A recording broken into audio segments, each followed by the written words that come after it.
Willie D Live. This guy right here, man. Donald Trump has been taking a lot of L's lately. And today, fam, he takes another L. This is a big L for him. This might be the biggest L that he's taken since he's reclaimed the White House. And if you follow the story, you'll catch my drift. You'll pick up what I'm putting down. Let's go over here. First of all, this story came from a Mediaite. So let's go, let's check out the story right here. A Florida judge granted motions to dismiss The Guardian and other defendants in a defamation lawsuit filed by Truth Social's parent company, Truth Media and Technology Group Corp., otherwise known as TMTG. The latest example of President Donald Trump's legal actions against media companies not holding up in court. I'm gonna go ahead and pause, fam.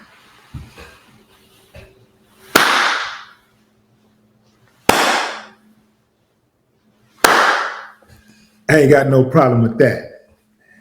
The dispute arose from two articles published by the UK-based Guardian in March 2023, reporting on a federal criminal investigation related to TMTG's receipt of two payments totaling $8 million.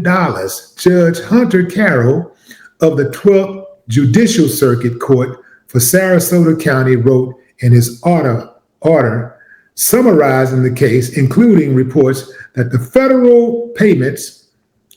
federal prosecutors in New York were conducting a money laundering investigation related to the payments, which were wired through the Caribbean from Paxum Bank and ES Family Trust entities with ties to an ally of Russian President Vladimir Putin, and a history of providing banking services to the sex worker industry, and that the origins of the loans caused alarm at TMTG and TMTG's then CFO Wade returning the money.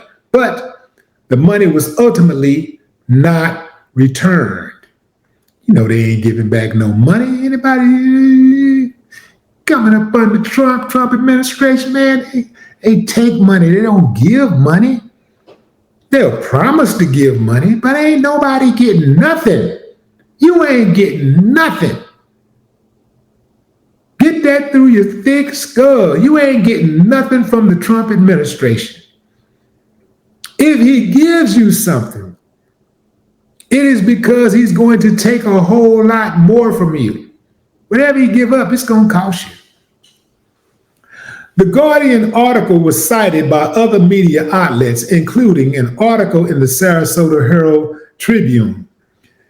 TMTG used the Guardian, the Herald Tribune, and two reporters whose bylines were on the articles, arguing that the articles were false and defamatory, insisting that TMTG is not and never was under investigation for money laundering, and TMTG and its executives have not been the focus of any investigation.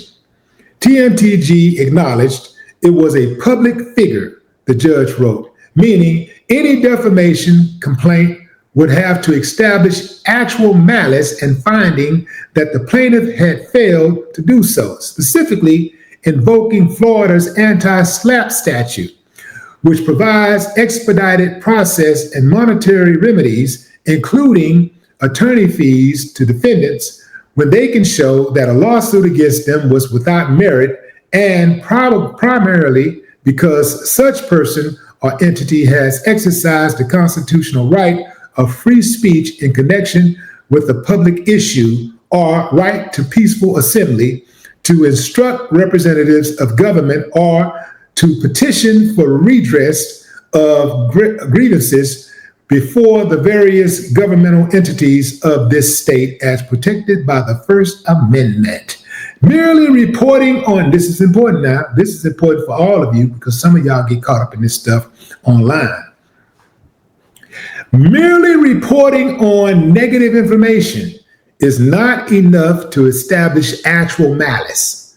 The judge's opinion noted, and establishing actual malice requires more than a departure from journalistic standards or a mere failure to investigate.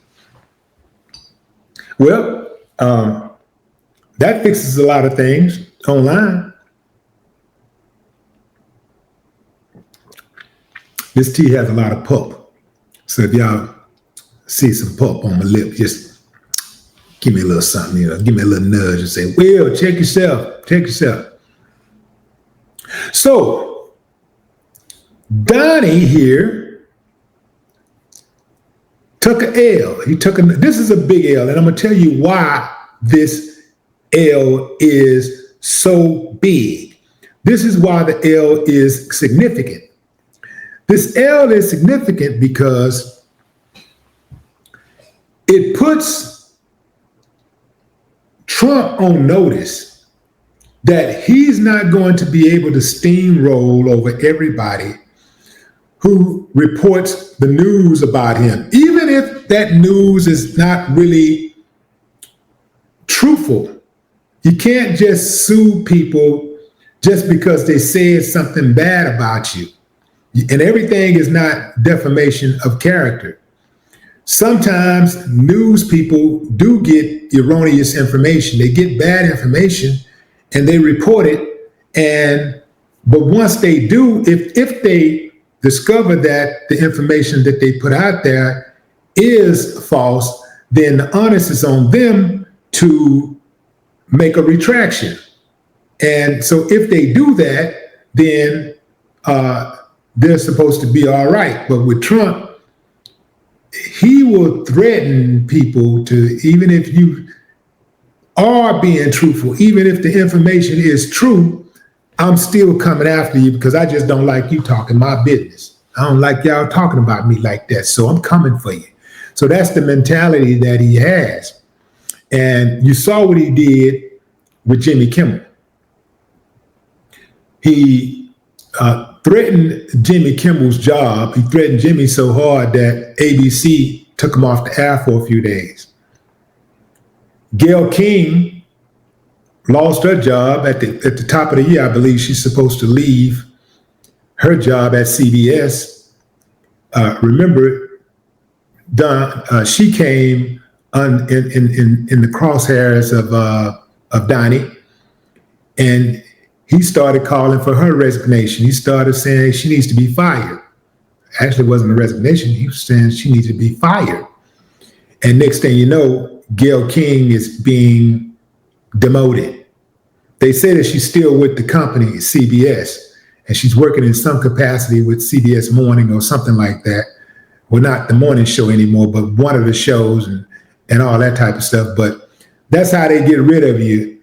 They first demote you and they tell you, well, you're still with the company.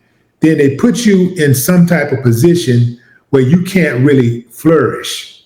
And they already know when somebody is a morning anchor, if they go from being like a top dog to being in a position where they really don't have any real power and the money ain't even the same, they're not getting the same type of shine that they're used to getting. They know that that person is going to look elsewhere. They're going to move on. That's one of the ways that they mitigate a monetary liability. They kind of like make you fire yourself. We're not going to fire you. We don't want those lawsuits. We don't want those problems. We're not going to fire you, but we're going to make it so hard on you that you're going to wish you was fired. You're going to want to quit. And that's what they pretty much did. They forced her to quit. Some of you have been on jobs like that where your supervisor or your manager forced you to quit. They was like, no, we're not going to fire him. We're not going to fire her because that might open us up to some type of liability. We might be on the hook for some paper. But if we just kind of make them uncomfortable, ride that coattail a little bit, just make it difficult for them to come to work and do their job. Maybe we'll give them more work than we know that they can handle. And then when they can't deliver, we'll write them up. We'll complain about it, right? That's one of the oldest tactics they do. They'll give you more work than they know you can handle. And then they'll blame you for not being able to deliver in time. Next thing you know, you're like overwhelmed. You're popping pills. You can't get no sleep. They got you going to the therapist. You're taking antidepressants. That happens all the time.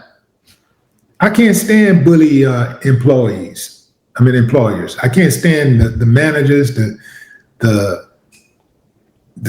supervisor. I can't stand none of those people that's in those positions of power like that. And I'm gonna tell you something else, fam. One of the reasons why a lot of these people are bullies because they were bullied themselves.